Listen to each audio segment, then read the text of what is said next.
Good morning. Some of you may have heard of a book called Choosing Civility, written by late philosopher and professor Dr. Pier Forni. In his book, there are 25 rules of considerate conduct, so you might feel a little cheated that I'm only focusing on one, or that might be a good thing. I will be reading an excerpt from the chapter, Think the Best. Dr. Forni writes, "Thinking the best of others is a decent thing to do and a way of keeping a source of healthful innocence in our lives. When we approach others assuming that they are good, honest, and sensitive, we often encourage them to be just that.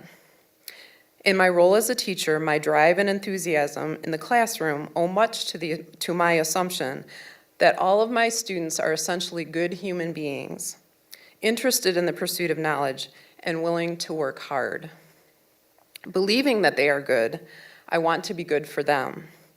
I feel challenged to match their excellence. Am I deluding myself in thinking the best of them? At times, perhaps I am.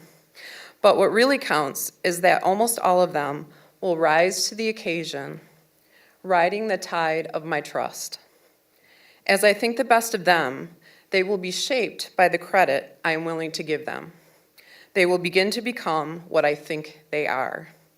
This is one of teachers' greatest strengths." Forni states, "Even outside the classroom, I expect that everyone I meet will turn out to be good rather than bad. I have felt this way all of my life. What I find exciting in a new acquaintance is the thought, maybe I'm making a discovery here. Maybe someone is entering my life who will be nice. That's what gives me joy, the possibility of goodness. I appreciate exceptional intelligence. I can be charmed by beauty. I'm intrigued by charisma, but I will be moved by goodness. Of course, I'm aware that not all of those I meet can be paragons of goodness. Still, my bet with myself is that they will be nice to me.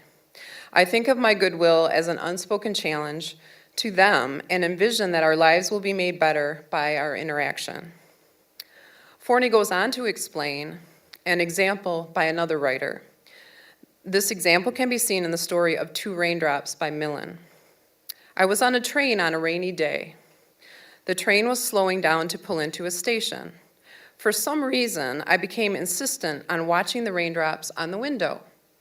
Two separate drops, pushed by the wind, merged into one for a moment and then divided again, each carrying with it a part of the other.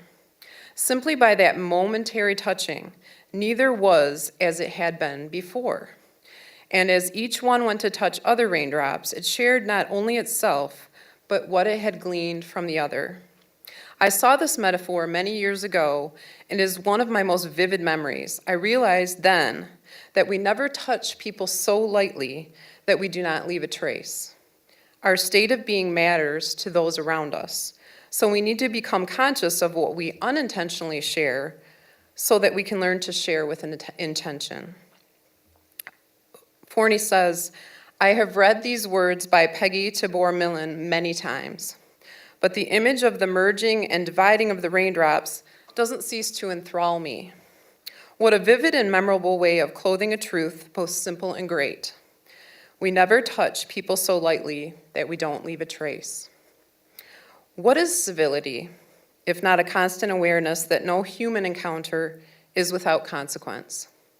What is it if not sharing with intention the best that is in us, sharing it again and again, adding brightness to the day?